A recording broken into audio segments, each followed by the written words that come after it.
Buonasera e benvenuti a questa nuova puntata di Reportage. A Palermo si profila una nuova stagione all'insegna dello strapotere criminale. A lanciare questo allarme, questo messaggio dai canali della TV di Stato è stato un personaggio autorevolissimo, il giudice Giovanni Falcone, lo stesso giudice che ora ha deciso di lasciare Palermo quasi a simboleggiare l'abbandono dello Stato di una guerra, quella contro la mafia, che sembra irrimediabilmente perduta. La sentenza della Cassazione che ha rimesso in libertà boss e killer della mafia, la nuova stagione di fuoco che sembra profilarsi nel capoluogo della Sicilia. Di tutto questo ci parla Attilio Bolzoni, l'inviato speciale del quotidiano La Repubblica, che apre questa puntata di Reportage spiegandoci appunto quello che sta succedendo a Palermo. La mafia, quella vera, sta tranquilla. Non spara, fa affari, grandi appalti, ripulisce il denaro accumulato negli anni '80 con il traffico degli stupefacenti, pensa al business. Insomma, ha cambiato strategia. Basta con i delitti eccellenti, basta con le stragi che scatenano investigazioni di polizia, blitz, retate, inchieste giudiziarie dagli imprevedibili esiti. La mafia, quella vera, va verso il 2000 lasciandosi per sempre alle spalle il suo passato rossosangue. Devo ammetterlo, fino a qualche settimana fa ero convinto che la più potente organizzazione criminale del mondo avesse fatto tesoro dei 10 anni appena trascorsi, avesse riflettuto sugli errori compiuti prima e dopo una guerra interna a colpi di Kalashnikov, avesse capito che il futuro era solo nelle banche e nelle finanziarie, nelle stanze segreti di palazzi dove si decidano le cose che contano. Beh, mi sono ricreduto. Perché? Perché una settimana fa ho visto Falcone in TV, l'ho visto teso e preoccupato, l'ho visto mentre annunciava cose molto gravi per Palermo e la Sicilia.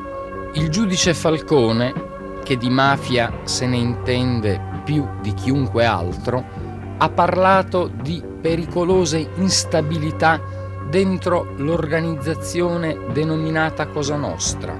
Cosa significa? Significa che siamo probabilmente alla vigilia di una guerra tra le cosche. E sarebbe questa la terza guerra di mafia di ogni tempo, dopo le Giuliette al Tritolo del 63, dopo i massacri dei primi anni '80. Il procuratore Falcone ha captato dal suo privilegiato osservatorio i fermenti dei clan, ha sentito l'aria di tempesta che tira, ha lanciato un allarme drammatico raccontando in diretta cosa ci riservano i prossimi mesi. Certo, non è stato esplicito, ma un paio di sue battute sono bastate a noi cronisti per tornare sulle tracce dei misteri di mafia, a rituffarci nel mare delle ipotesi, a spingerci ancora una volta all'esplorazione dei segreti dell'onorata società. Ma cosa sta accadendo nel pianeta mafia? Tutte le teorie investigative portano ad un punto. Ci sono due schieramenti pericolosamente contrapposti, due eserciti sul campo pronti a darsi battaglia. Ma non c'era la pace, la cosiddetta Pax mafiosa. Dentro Cosa Nostra pare che si stia registrando un terremoto così forte da sfociare in guerra armata. Per tentare di capire cosa sta succedendo, bisogna però fare un salto indietro, bisogna tornare a 6-7 anni fa, quando stava aprendosi il grande processo alle cosche, quando sembrava che lo Stato italiano volesse davvero fronteggiare il crimine organizzato, quando alle 1000 inchieste giudiziarie contro i boss stava sviluppandosi parallelamente una stagione di nuove tensioni sociali. Anni difficili per la mafia, molto difficili. Le cosche erano nel mirino dei giudici, erano allo sbando economicamente e militarmente, erano divise, erano esposte alle rivelazioni di pentiti come Tommaso Buscetta e Salvatore Contorno. E fu proprio in quella situazione che dentro Cosa Nostra accadde qualcosa che fino a qualche anno prima non era neanche immaginabile. Cosa? Ci fu un golpe. Sì, un vero e proprio golpe. Una fazione mafiosa, quella dei Corleonesi, cancellò in un colpo il governo di Cosa Nostra, la famigerata cupola o commissione. Furono sciolte le famiglie, i mandamenti, tutti gli organismi rappresentativi dell'organizzazione. Un golpe fatto da un uomo, un boss, Salvatore Riina, il capo dei capi del clan di Corleone. Latitante da 25 anni, lanciato sulla scena mafiosa da Luciano Liggio, Totò Riina trasformò con la forza la struttura stessa della mafia palermitana.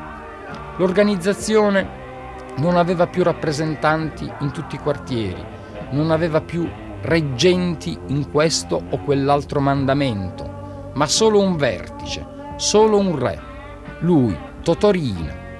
Un'operazione necessaria per rendere la mafia organizzazione impermeabile, organizzazione più forte, più segreta. E segreti erano sempre stati, agli stessi mafiosi delle altre famiglie, i nomi degli uomini d'onore della cosca di Corleone, gli uomini di Totò Riina. Una precauzione, la carta vincente di ogni guerra mafiosa.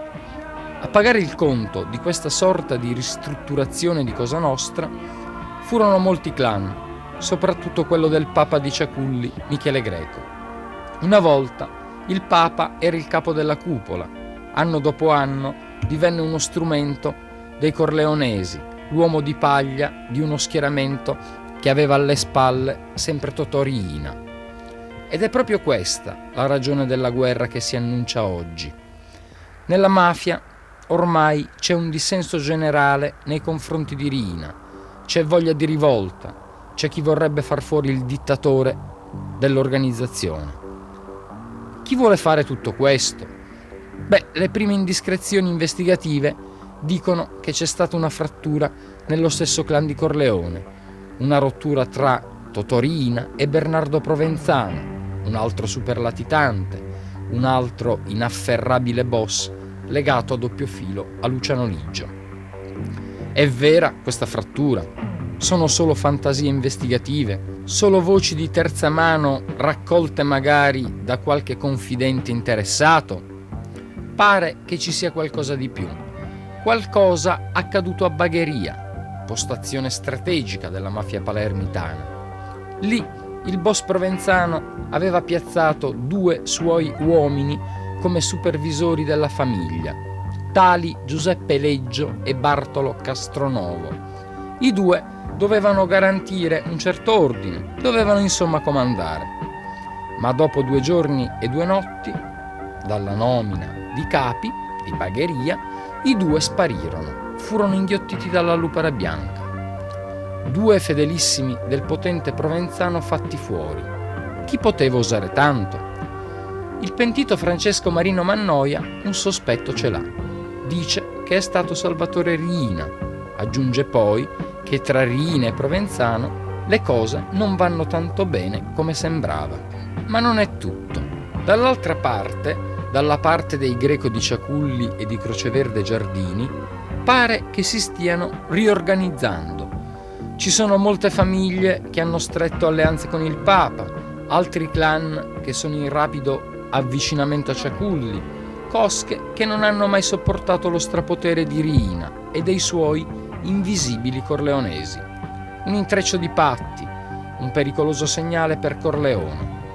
Questa, in sostanza, la situazione del pianeta mafia all'inizio degli anni 90. Una forte turbolenza interna aggravata anche dal fallimento della politica giudiziaria. Il primo maxi processo alle cosche è andato in fumo. Gli altri sono sulla stessa strada. I boss condannati all'ergastolo in primo e in secondo grado tornano in libertà grazie alle sentenze della Cassazione. Le carceri si svuotano di mafiosi, pericolosissimi sicari passeggiano tranquillamente nelle strade di Palermo e sorseggiano indisturbati il loro caffè ogni mattina alla buvette del Palazzo di Giustizia. Era eccessivo l'allarme del giudice Falcone? Credo di no, anche perché i magistrati hanno appena ricevuto una segnalazione. C'è qualcuno che vuole uccidere un giudice, un attentato di grosso livello, con due scopi: far fuori un nemico nella mafia e uno nell'antimafia. C'è una cosca che ha preparato un piano, vuole assassinare un magistrato per scaricare poi la colpa su un'altra cosca. Sofisticate strategie di depistaggio per dare inizio alla battaglia, per aprire alla grande la nuova stagione di terrore. Giardina Gallotti, frazione periferica di Agrigento, 3.000 abitanti, un degrado irreversibile. Di questa realtà abitativa ci siamo occupati in una precedente edizione di reportage alcuni anni fa. Già allora le nostre immagini documentarono le drammatiche condizioni di vita di quella gente. Da allora poco sembra veramente cambiato. Carmelo Sardo è andato infatti a verificare per reportage quello che accade a Giardina Gallotti e ne ha tratto queste considerazioni.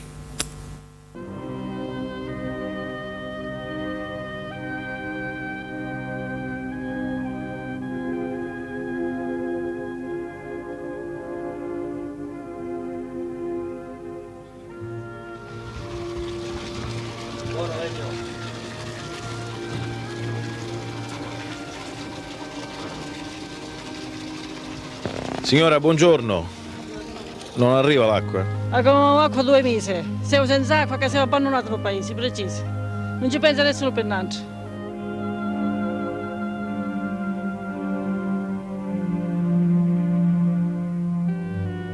E lei ora con quest'acqua cosa farà? Non la può bere, certo. Che va a bere? Cosa da male, di lavare, che si per bere accattavamo a fare bottiglie. E per cucinare come fa con l'acqua? Per cucinare. Per cucinare, quando mi non mi porta, cucinare. Quando mi ne porta, arriva una sera un po' di cucinare per acqua.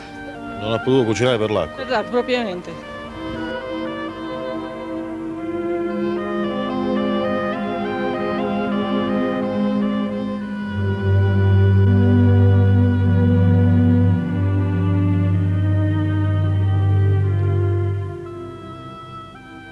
No, non siamo affatto lontani da casa nostra. Siamo ad una manciata di minuti d'auto da Agrigento, in una frazione dimenticata, abbandonata, con tutte le strade dissestate, con le case che cadono a pezzi, senza una sola struttura sportiva, un circolo ricreativo, un punto di ritrovo per i giovani.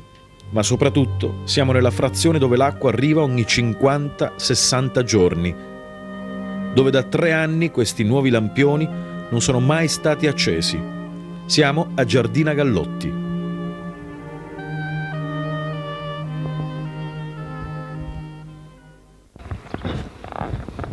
Cosa sta aspettando il turno dell'acqua? Sto aspettando un turno dell'acqua, avete 8 giorni che aspetto per venire un po' d'acqua. Ma nei rubinetti l'acqua, quando è arrivata l'ultima volta? Nel rubinetto quando avevamo acqua c'è stato un mese, specialmente c'è stato un mese. Spendevo tanti grani per fare la condotta.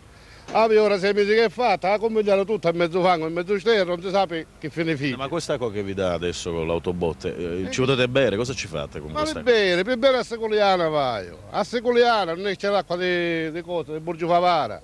Chi sa del caso non ti serve per girare così, per lavare e cose così. Chi gli va a bere questa acqua? Che sapevo, vedi? C'è chi non avere per esempio un capo per bere beduna, 25 mila ogni bedone. Hai accattato 5 beduna. Ma come pensa di risolvere questo problema? Ma come a pensare che non si risolve più, con la guerra solo si risolve. Capendo chi ti ha dato le cose. Che è una guerra, chi sta a guerra è? No chi ti dà, chi ti mangiano e vivono e stanno bene. Non si può bere più qua. Prima se la faccio mia moglie, poi mia figlia e poi. Con la stessa acqua? Con la stessa acqua. Non è che ne potremmo lavare niente, con la stessa acqua non ne potremmo lavare né un rammacchio. Perché se lava mia moglie, o se lava le pedine e me lavare le pedine. Se lava le pedine mia figlia e presso c'è giri, con quale vergogna con 400 litri d'acqua ogni 15 giorni a 5 persone. Che va a fare la persona qua? Tratto non abbiamo più, siamo deserti precisi. E voi ogni quanto venite qui a Giardina? Noi veniamo ogni giorno, cerchiamo di fare il nostro meglio. Comunque, la situazione è questa. Senta, ma l'acqua quando venite con un'autobotte così piccola, a chi la date? Noi facciamo a tutta, facciamo via per via. Completiamo una via come fa il Fontanere. Scusa, insomma, noi facciamo 2 o 3 viaggi al giorno, 2 autobotte che camminano. Ma vi capita mai quando venite in paese che c'è qualcuno che se la prende con voi, comincia a gridare, si dispera? Questa è la prima cosa che se la prende con noi. Anzi, ci hanno minacciato da cibotte di incendiare l'autobotte pure.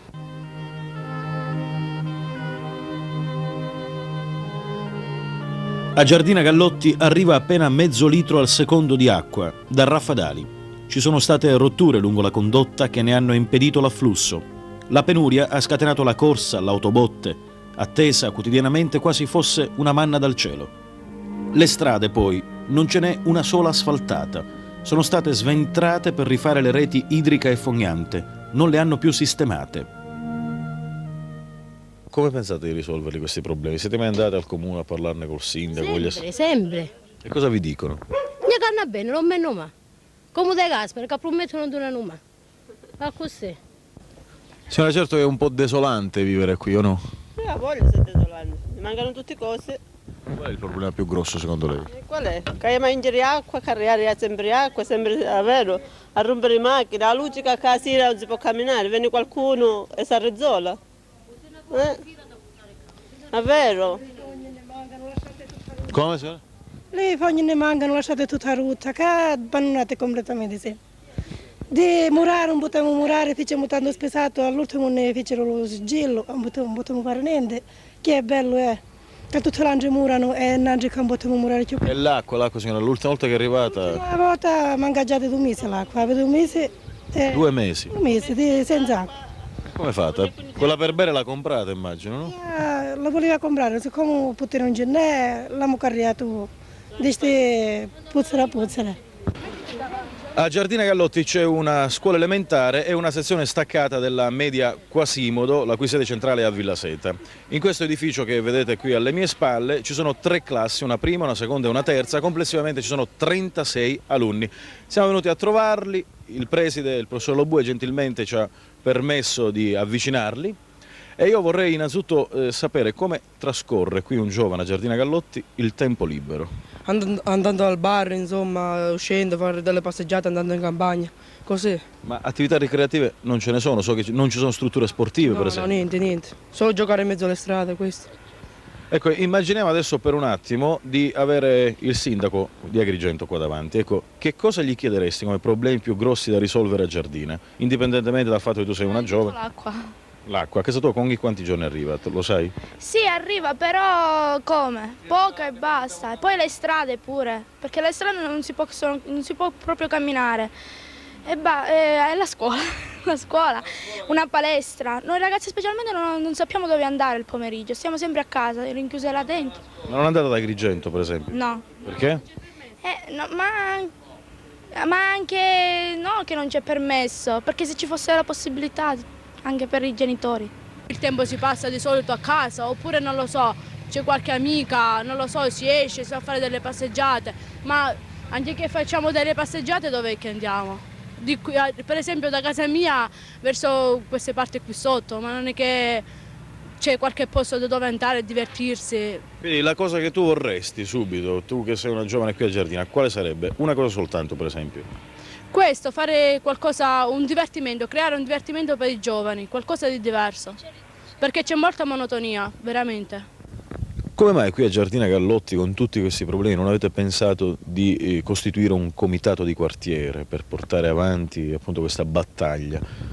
Ma il comitato di quartiere qui se ne ha parlato circa un anno fa a Villaggio Moseni, che c'è stata un'assemblea lì con tutto l'intervento di alcuni uomini e politici in attesa che devono fare questo consiglio di quartiere, mentre siamo già a questo punto e ancora non si vede niente. Ora non so di che dipende del sindaco, dell'amministrazione oppure dei cittadini locali, io questo qui non so rispondere. Senta, io so che qui c'era un vecchio progetto secondo il quale molti cittadini di Giardina Gallotti avrebbero preferito che Giardina diventasse un comune a sé e non una frazione di Agrigento? Se ne parla ancora? No, non se ne è parlato più perché c'è un dissidio interno di vari correnti politici, c'è questo dissidio che non si mettono d'accordo e quindi non se ne parla e neanche si interessano di poter portare qualche cosa di buono.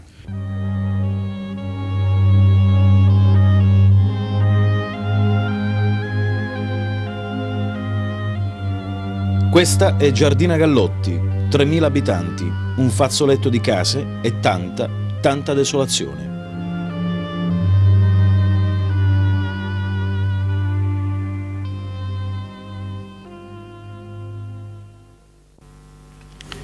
Cambiare vita si può dimenticare l'esperienza traumatizzante della prigione, il passato malavitoso e ricostruirsi una vita tra gli onesti. È quello che succede a Palermo attraverso una cooperativa di ex carcerati, della storia che Giancarlo Macaluso è andato a raccogliere dalla voce dei protagonisti e che adesso racconta al nostro pubblico.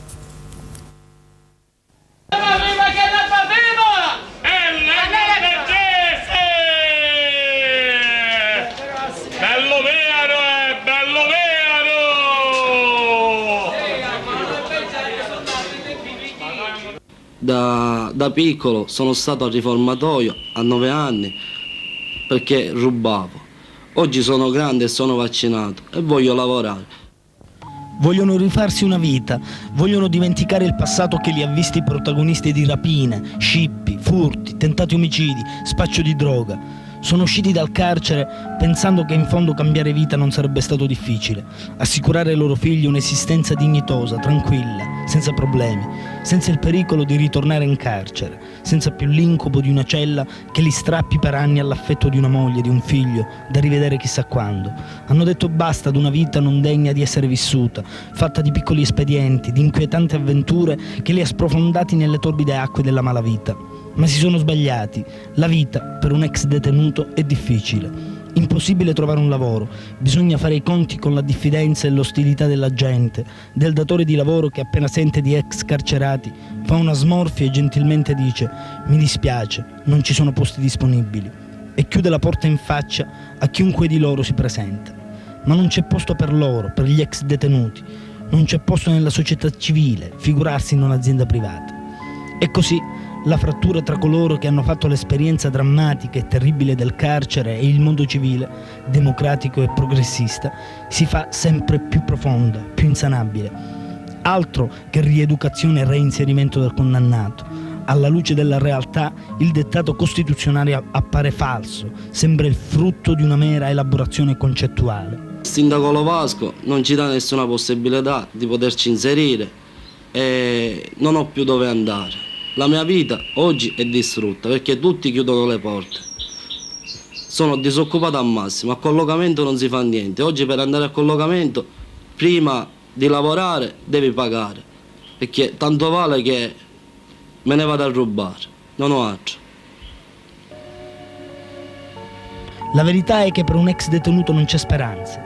Il riscatto per lui non è possibile, neanche dopo aver pagato per gli errori commessi. 10, 15, 20 anni di galera non bastano per farlo ritornare persona normale, cittadino degno di considerazione e portatore di diritti, al pari di un uomo libero.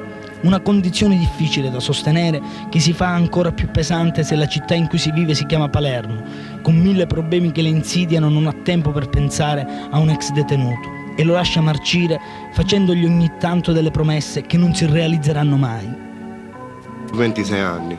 Ho fatto un anno di carcere, uscendo, non sapendo cosa fare, siamo andati a collocamento, non ci sono possibilità di lavorare, ho un bambino malato di cuore e nessuno si provvede a fare niente. Per cui ho una moglie a carico e un bambino e ci sono tutte le porte chiuse.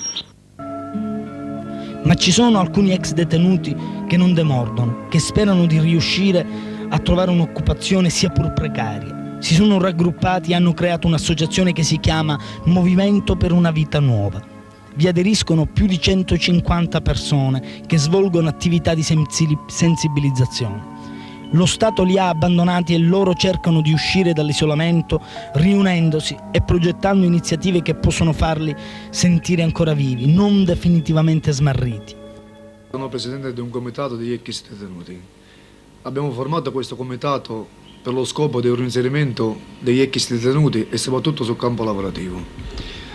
Abbiamo avuto purtroppo tante difficoltà per poter lavorare, per poter inserire tutti questi ragazzi. Io ho fatto 12 anni di carcere, ho avuto una amarissima e brutta esperienza, dove uscito dal carcere ho cercato di crearmi una nuova vita e un nuovo futuro per la mia famiglia. A questo punto ho organizzato tante persone che usciti dal carcere avevamo veramente deciso di reinserirsi sulla società e soprattutto di poter acquistare la fiducia delle persone. Ci siamo riuniti allora con Leoluco Orlando, ex sindaco di Palermo, dove lui ci ha estesi veramente il suo aiuto e ci ha dato la possibilità veramente di poter lavorare. Ci ha dato una convenzione di 80 milioni per 11 persone per poter lavorare, per poter gestire alcuni Vespasiani della città di Palermo. Abbiamo lavorato, è stato un contratto fatto per 6 mesi. Finito questo contratto, malgrado ciò, la brutta notizia, il sindaco Leoluco Orlando va via. Sale un altro sindaco. Abbiamo avuto molte difficoltà per poter aprire nuovamente queste Vespasiane, per poter avere nuovamente rinnovato il contratto. Questo contratto è stato, sembra che fosse un contratto molto difficile per noi, anche perché l'amministrazione comunale non vuole tenderci più nessun aiuto. Noi siamo nuovamente in mezzo alla strada, abbiamo dei figli, abbiamo difficoltà nel nostro reinserimento. Cercano di aggrapparsi alla speranza di una vita normale, rappresentata da un posto di lavoro, e per un momento quella speranza è diventata qualcosa di più. Una convenzione per la pulizia e la manutenzione di 3 Vespasiani della città aveva ridato fiducia a 11 persone, a 11 padri di famiglia che ogni giorno devono fare i conti con seri problemi di sopravvivenza, pane, pasta, bollette da pagare, scadenze da rispettare. Ma l'illusione è durata lo spazio di un'estate. Il comune di Palermo non ha più rinnovato quella convenzione che scadeva a dicembre. Ma loro hanno continuato lo stesso a pulire i gabinetti pubblici. Volevano dare un segno della loro buona volontà. Niente da fare. La relativa delibera è incappata nelle ferree maglie della burocrazia. La commissione provinciale di controllo ha chiesto dei chiarimenti. All'origine dell'intoppo c'è un problema legato alla certificazione antimafia. Uno dei soci del movimento è un sorvegliato speciale. La prima convenzione ci è scaduta il 12 dicembre. Abbiamo ripresentato la nuova delibera e la giunta comunale l'ha approvata con esecuzione immediata. È andata alla CPC dopo un paio di giorni e la CPC in primo momento ha richiesto dei chiarimenti che erano certificati antimafia, l'iscrizione alla Camera di Commercio e il bilancio del 91. Il bilancio cioè alcune richieste, diciamo, il Comune li ha esaurienti. E noi abbiamo chiesto anche alla Camera di Commercio l'iscrizione, non avendo scopo di lucro non c'è bisogno dell'iscrizione. Hanno mandato questi chiarimenti alla CPC.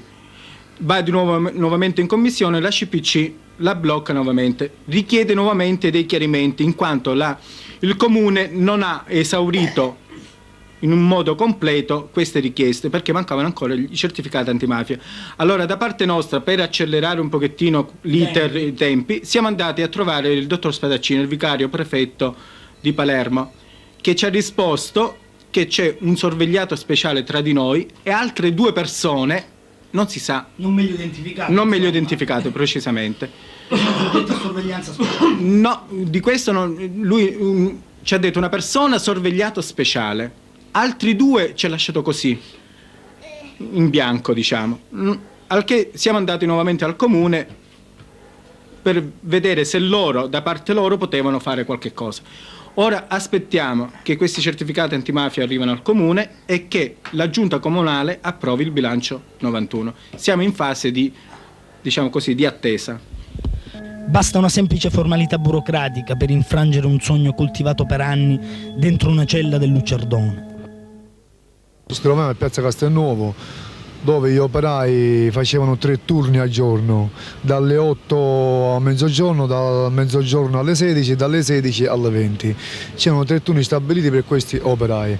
Giustamente ora, una volta che c'è scaduta la convenzione, questi Vespasiani sono rimasti chiusi dopo noi aver effettuato 3 mesi di lavoro di nostra spontanea volontà senza essere pagati dall'amministrazione comunale. Ora questi Vespasiani noi li abbiamo chiusi perché non intendevamo più continuare a lavorare senza essere pagati. Intanto loro sprofondano nuovamente nella disperazione. Gli si ripresenta con angoscia il problema di portare avanti la famiglia, di sbarcare il lunario, di dare qualcosa da mangiare ai loro figli che non vogliono saperne, di certificazione antimafia e di commissioni provinciali di controllo.